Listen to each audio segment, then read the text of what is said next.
Bom dia, amados irmãos. É um privilégio para mim poder estar aqui compartilhando com vocês mais uma lição da Escola Bíblica Dominical.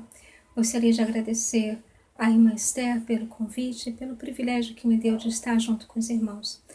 Nós estaremos estudando hoje a lição de número 9 da revista Compromisso, que tem por título Adoradores Verdadeiros Não Murmuram. Ela está baseada no livro de Números, do capítulo 11 ao capítulo 20. E ela começa, o primeiro subtítulo começa dizendo Adoradores em dissonância. Talvez você vai pensar, mas o que tem a ver murmuração com dissonância? O autor da revista escolheu esse termo para poder explicar a murmuração, de tal maneira que ele quis simplificar que a murmuração é como se fosse uma nota tocada fora da partitura de Deus. E ele foi procurar a definição de dissonância e encontrou o seguinte: dissonância, ela é um conjunto de sons desagradáveis ao ouvido, desarmonia, discordância. E ele encontrou uma segunda definição que diz: dissonância é a junção de sílabas ou palavras que soam mal. E esse capítulo 11, ele realmente começa com uma dissonância, ele começa com o povo de Israel murmurando.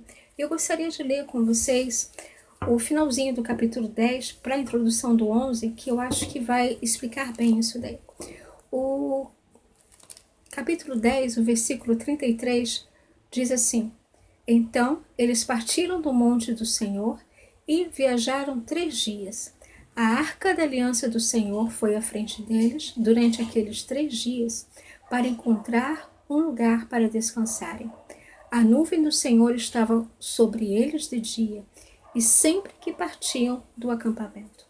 Então a gente vê aqui que eles estavam caminhando, saindo do Sinai, indo para Cades Barneia, mas eles tinham uma companhia, que era o Senhor. A nuvem do Senhor estava sempre junto deles.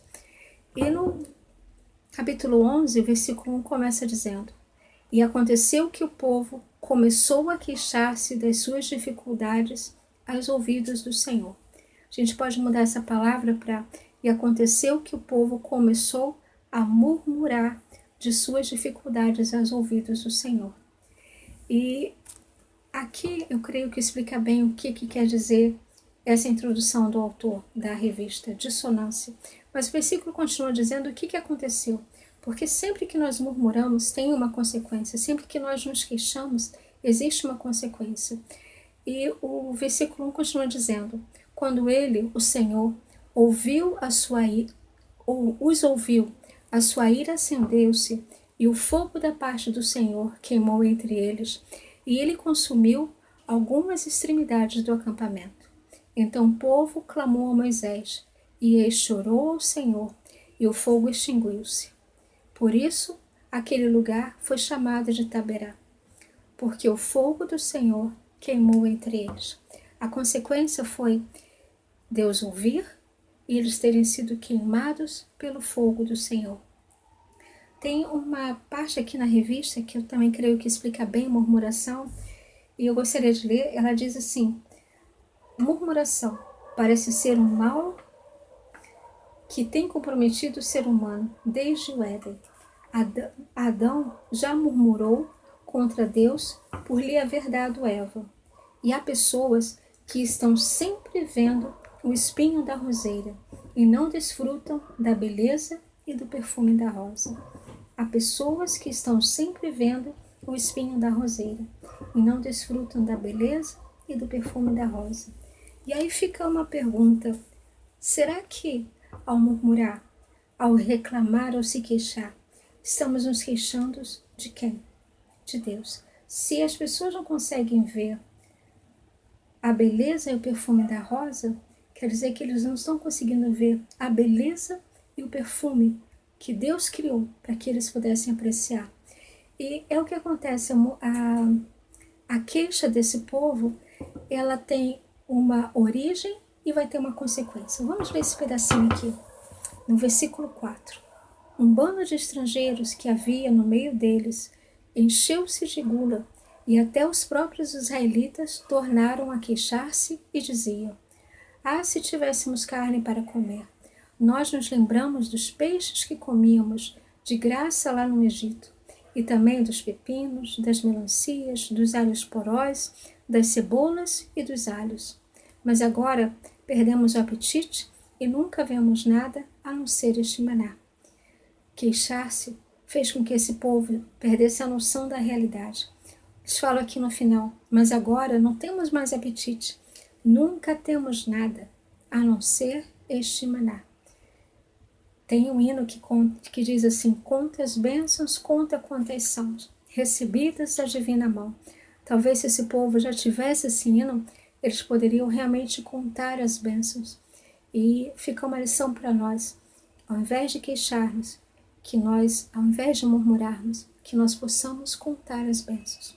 Mas a murmuração, a queixa, ela tem suas consequências. E dessa vez a consequência chegou para Moisés. E com Moisés a gente vai aprender a como lidar quando essas coisas acontecem.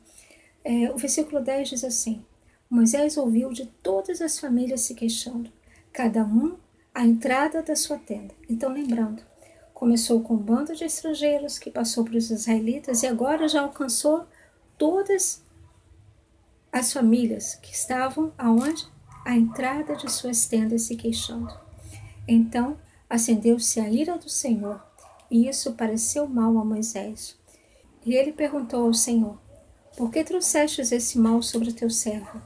Foi por não te agradares de mim que colocaste sobre os meus ombros a responsabilidade de todo este povo? E lá no versículo 11 ele fala: não posso levar o povo sozinho. Essa responsabilidade é grande demais para mim. Se é assim que vais me tratar, mata-me agora mesmo. Se te agradares de mim, não me deixe ver a minha própria ruína. E fica a pergunta: quando Deus desamparou Moisés? Quando é que Moisés levou esse povo sozinho? Quando é que Deus se escusou da responsabilidade? E Moisés, como líder daquele povo, ele se esqueceu que mesmo com as murmurações, mesmo com as queixas, não tinha nada a ver com ele, tinha a ver com Deus. Aquele povo precisava estar sendo ensinado a como estar diante de Deus. Lembrando que eles estão logo do início, eles conheceram Deus que os libertou do Egito e eles precisam aprender que esse Deus está sempre ao lado dele. Moisés pegou para o lado pessoal. Eles estão se queixando contra mim. Mas Moisés fez o maná? Não. Moisés estava sozinho abrindo o mar vermelho? Não. E olha o que Deus respondeu a essa queixa de Moisés. O Senhor disse a Moisés, no versículo 16: reúna 70 autoridades de Israel, que você sabe que são líderes e supervisores entre o povo. Leve-os à tenda do encontro para que estejam ali com você. Eu descerei e falarei com você, e tirarei do espírito que está sobre você e o porei sobre eles. Eles o ajudarão na árdua responsabilidade de conduzir o povo, de modo que você não tenha que assumir tudo sozinho. De modo que você não tenha que assumir tudo sozinho.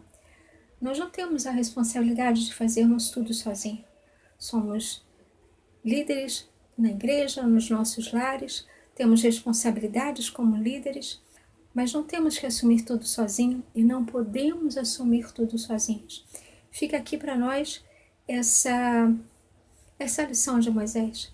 Podemos nos queixar, podemos reclamar com Deus. Deus não vai querer somente que estejamos agradecendo, porque Ele sabe que muitas vezes temos tristezas, mas devemos lembrar que nunca estamos sozinhos.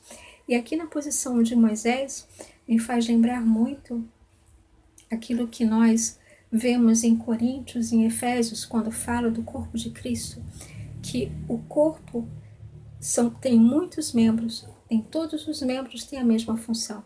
E eles estão ali para que juntos estejam trabalhando. Imagina, por exemplo, se tivesse uma igreja pequenina, 10, 15 membros ou menos, e tivesse dentro dessa igreja uma pessoa que se levantasse e falasse: eu vou pregar, eu vou cantar, eu vou administrar a multimídia, eu vou cuidar da zeladoria, eu vou cuidar da administração, eu vou cuidar do patrimônio, eu vou cuidar da limpeza e por aí fosse. Primeiro que a pessoa não ia conseguir fazer, provavelmente, nem a metade das coisas a qual se arvorou começar a fazer. E segundo, se fizesse, seria mal feito. E terceiro, devemos aprender com o que Moisés disse aqui. Ele achou que estava sozinho, mas Deus levantou líderes que estivessem ajudando a assumir a árdua responsabilidade. Ou seja, Deus sabe das coisas que fazemos que muitas vezes é difícil, mas Ele levanta pessoas para estarem nos ajudando, nos fazendo companhia. Mas a lição continua, e o próximo tópico da revista é Adoradores em Pânico. E eu acho que já dá um pouquinho de pânico só da gente ler, você imagina o pessoal correndo do lado para o outro. E esse Adoradores em Pânico se encontra no capítulo 13, e ele se refere aos espias de Israel. E aí você há de lembrar, o povo saiu do Egito, foi liberto por Deus em direção à terra prometida. E chegou o momento do povo começar a ver a terra. E o autor da revista diz assim: estavam acampando Israel no deserto de Parã. E Deus instruiu Moisés a enviar uma comitiva de representantes do povo para observar a terra de Canaã. E essa comitiva chegou lá. E diz aqui, os espias, um de cada tribo, foram enviados com instruções para avaliar as condições de resistência dos povos por onde deveria passar, em seu caminho a Canaã, e os recursos que poderiam encontrar os hebreus ali para a sua subsistência. O autor continua dizendo que os espias voltaram em pânico. Por que eles voltaram em pânico? Porque durante o tempo que eles estavam ali naquela terra observando, eles viram muitas coisas maravilhosas, mas eles viram também os descendentes de Enaque. E quem são eles? Os descendentes de Enaque, eles eram gigantes. Quando a gente fala em gigantes, a Bíblia comenta sobre alguns deles, mas fica a pergunta, quem é mais gigante? Os gigantes em si ou aquele que fez os gigantes, que é Deus? Então aquele povo, quando estava ali, eles pararam de lembrar-se daquele Deus que havia os tirado do Egito e olharam para aquilo que Deus tinha feito. Eles viram a terra, eles viram a fartura e viram aqueles homens que Deus havia criado. Então, os espiões ou os espias voltaram em pânico, diz a lição. Não havia canções em seus lábios, não havia folguedo de danças em sua marcha. O medo roubou-lhes o sonho. E aí fica a pergunta, tinha razão para o medo roubar-lhes o sonho? Quem era maior? Os gigantes e o problema que eles enfrentariam, ou o Deus que criou os gigantes e pode solucionar os problemas? E isso foi algo que se alastrou por todo o povo de Israel. Em Números 13, versículo 26, fala que eles retornaram a Moisés, os 12 espias, e a toda a comunidade de Israel em Cádiz, no deserto de Parã, onde prestaram relatório. Então eles disseram a toda a comunidade de Israel, e eles lhes mostraram os frutos da terra. Então deram o seguinte relatório a Moisés: entramos na terra a qual você nos enviou, onde há leite e mel com fartura. Aqui estão alguns dos frutos dela. Mas o povo que lá vive é poderoso, e as cidades são fortificadas e muito grandes. E também vimos os descendentes de Enaques. Os amalequitas vivem no Neguebe, os hititas, os jebuseus, os amorreus vivem na região da montanha, os cananeus vivem perto do mar e junto ao Jordão. Então, o que eles querem dizer aqui? Não tem lugar para a gente. Um está na montanha, o outro está no mar, o outro está no vale, o outro está junto ao rio. O que a gente vai fazer lá? Eles são enaques, eles são grandes, a gente não pode combater eles. Mas olha a resposta que foi dada por Josué e Caleb. No versículo 30. Então, Caleb fez o povo calar-se perante Moisés e disse: Subamos e tomemos posse da terra. É certo que venceremos. E por que venceremos? Porque Caleb tinha certeza de que ele iria vencer. Porque Caleb estava confiando no Deus que estava cuidando deles desde que eles saíram do Egito. O autor da revista, ele diz o seguinte sobre isso: é preciso ter coragem para levantar a voz e ser contra o que diz a maioria, mesmo que isso possa nos custar postos, dinheiro e até mesmo a vida. Entretanto, tal coragem será sempre premiada quando contrariamos o pensamento e as atitudes da maioria e optamos por fazer exclusivamente a vontade de Deus. Assim foi com Josué e Caleb, cujos olhos estavam fitos na promessa. Ou seja, nem sempre a voz do povo é a voz de Deus, mas devemos reconhecer qual é a voz de Deus e muitas vezes pagarmos o preço para segui-los. No caso de Josué e Caleb, diz aqui que, fala aqui em Números 14, o versículo 10, mas a comunidade toda falou em apedrejá-los, porque eles tinham ido contra a maioria. Então fica a pergunta, quem estava certo? Os 10 espias ou Josué e Caleb? Os 2 espias. Estejamos prontos quando nós tivermos que deixar de ouvir a voz da maioria e ouvir a voz de Deus. Ou melhor, estejamos sempre buscando ouvir a voz de Deus e não a voz da maioria.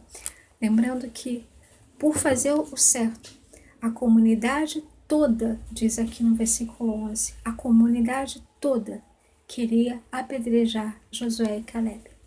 E essa falta de fé, essa falta de compromisso que esses espias tiveram com Deus e gerou essa consequência no povo de Israel, foi uma consequência muito grande. A lição resume aqui e diz que, contagiada pelo favor dos espiões, o povo mais uma vez murmurou contra Moisés e contra Deus. Os homens que inspiraram essa sedição foram punidos, feridos com uma praga, porque viram a minha glória e os sinais que fiz no deserto, disse Deus, não obedecendo a minha voz. Eles deixaram de obedecer a voz de Deus. Mas muito além disso, os 10 espias morreram, fizeram com que o povo se desviasse, entrasse em dissonância, começasse a se queixar. Mas teve algo mais além que aconteceu. Moisés, ele foi pedir o perdão de Deus a esse povo. E ele diz aqui, no capítulo 14, versículo 19, segundo a tua grande fidelidade, perdoa a iniquidade deste povo, como a este povo tens perdoado desde que saíram do Egito até agora. Que Deus respondeu? Eu o perdoei, conforme você pediu. No entanto, juro pela glória do Senhor que enche toda a terra, que nenhum dos que viram a minha glória e os sinais milagrosos que realizei no Egito e no deserto, e me puseram à prova e me desobedeceram 10 vezes, nenhum deles chegará à terra que prometi com juramento aos seus antepassados. Ninguém que me tratou com desprezo haverá. Esse é o preço da murmuração, esse é o preço da queixa. Quando nós nos queixamos de Deus, Deus muitas vezes vai nos dar um basta. E aqui foi porque eu mencionei no início. Nós vemos um Deus cuidadoso, um Deus amoroso, um Deus que perdoa, mas vemos aqui um Deus que está dando um basta. Ele fala que ninguém que me tratou com desprezo verá a terra prometida. E ele continua dizendo no 34, durante 40 anos vocês sofrerão as consequências dos seus pecados e experimentarão a minha rejeição. Cada ano corresponderá a cada um dos 40 dias em que vocês observaram a terra. Chegou o castigo para aquele povo. E nós conhecemos as consequências. Sabemos que aquele povo acabou morrendo no deserto, somente entraram os jovens e Josué e Caleb na terra prometida. Eu acho que deve ter sido muito interessante porque Josué e Caleb já tinham uma certa idade, especialmente Caleb. Imagina um grupo de jovens vendo aqueles dois senhores já maduros e Caleb um pouco mais de idade, pensando, poxa, mas por que eles estão aqui? E aí eles poderiam falar da fidelidade que eles tiveram a Deus quando eles eram espias. E o autor da revista, ele termina com o seguinte subtópico: adoradores cobertos de cinza. Aqui ele vai falar sobre Coré ou Corá e se encontra em Números 16. Eu vou ler só o início. Corá, filho de Zar, neto de Coate, bisneto de Levi, reuniu Datã e Abirão, filhos de Eliabe, On, filhos de Pelete, e todos da tribo de Ruben, e eles se insurgiram contra Moisés. Dessa vez a queixa, as murmurações não vinham do povo. Dessa vez a queixa e a murmuração vinham de um levita. E aqui, por isso que eles colocam tanta ênfase que ele era neto de Coate, bisneto de Levi. Os levitas são descendentes de Levi. E Levi teve 3 filhos, Gerson, Coate e Merari. Desses 3 filhos saíram os levitas, cada um com a sua função. Os coatitas tinham uma função, os meraritas tinham uma função e os gersonitas tinham uma função dentro do tabernáculo. Se você quiser saber um pouco mais sobre isso, dá uma lida em Números 3 e 4. Vai descrever bem quais são as funções deles. E o autor também da revista, ele fala um pouco sobre a novilha vermelha, que era usada para a purificação, e ele compara a purificação que as cinzas dessa novilha misturada à água trazia ao povo, ele compara com a quarta-feira de cinzas do carnaval. E eu gostaria de terminar, não com Coré e Corá, mas eu gostaria de terminar com o capítulo 20, que é o último capítulo referente a essa lição. Se chama Águas de Meribá. Até agora, nós temos visto o povo reclamando, depois tem Arão e Miriam, que também reclamaram de Moisés e foram punidos. Agora chegou nos levitas, mas tem uma outra parte aqui que eu acho muito interessante. Em Números 20 diz assim: no primeiro mês toda a comunidade de Israel chegou ao deserto de Zim e ficou em Cádiz. Ali Miriam morreu e foi sepultada. Não havia água para a comunidade, o povo se juntou contra Moisés e contra Arão. E aí é bem conhecida a história. Deus, ele manda que Moisés toque na rocha para sair água. Isso se encontra no versículo 8. Pegue a vara e com seu irmão Arão, reúna a comunidade diante desta, fale aquela rocha e ela verterá água. Vocês tirarão água da rocha para a comunidade e os rebanhos beberem. O que Moisés faz? Moisés, ele reúne a assembleia e diz no versículo 11: Moisés ergueu o braço e bateu na rocha 2 vezes com a vara, jorrou água, a comunidade e os rebanhos beberam. Mas o Senhor, porém, disse a Moisés e a Arão: como vocês não confiaram em mim para honrar minha santidade, à vista dos israelitas, vocês não conduzirão esta comunidade para a terra que dou a vocês. Como vocês não confiaram em mim para honrar minha santidade à vista dos israelitas, vocês não conduzirão essa comunidade para a terra que dou a vocês.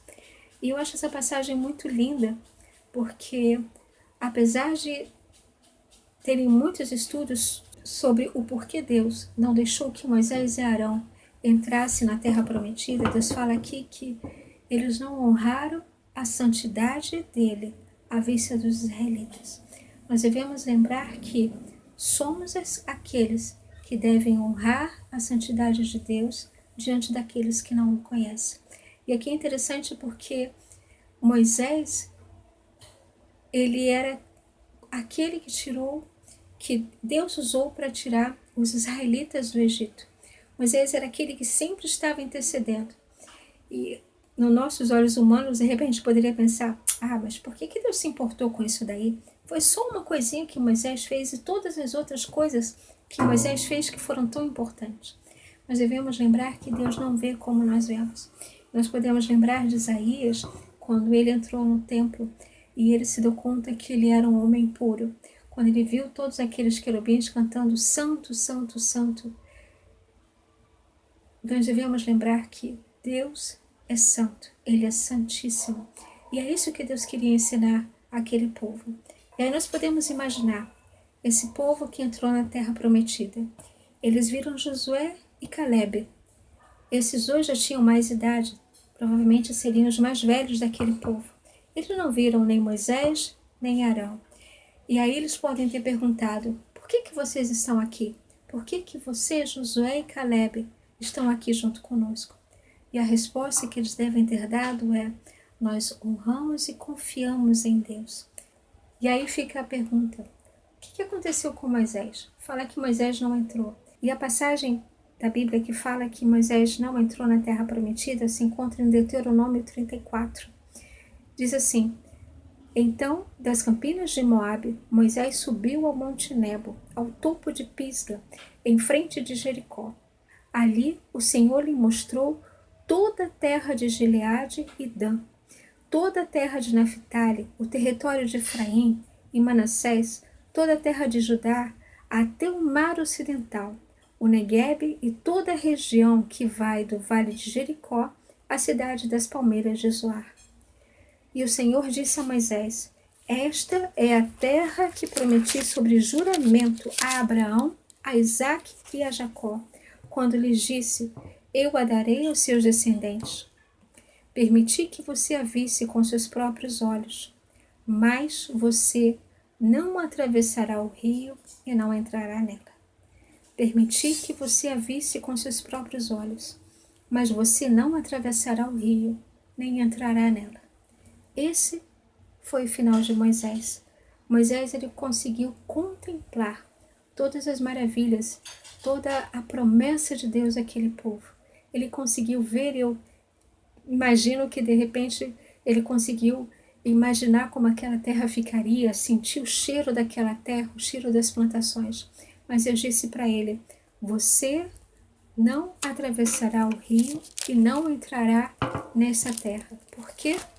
Porque nas águas de Meribá, Moisés e Arão não honraram a santidade de Deus. E aí fica uma lição.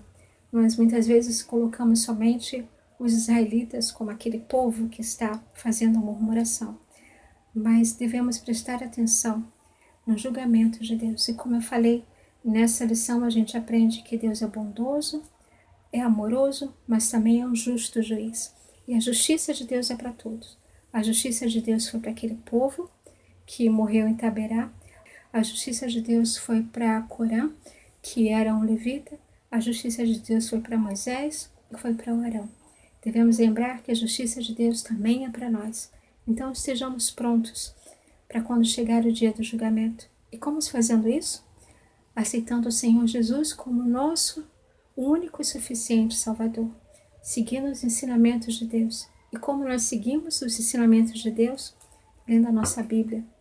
E eu gostaria de terminar lendo 2 Pedro 2,9, 1 Pedro 2,9, que diz assim, vocês, porém, são geração eleita, sacerdócio real, nação santa, povo exclusivo de Deus, para que anunciar as grandezas daquele que vos chamou das trevas para a sua maravilhosa luz.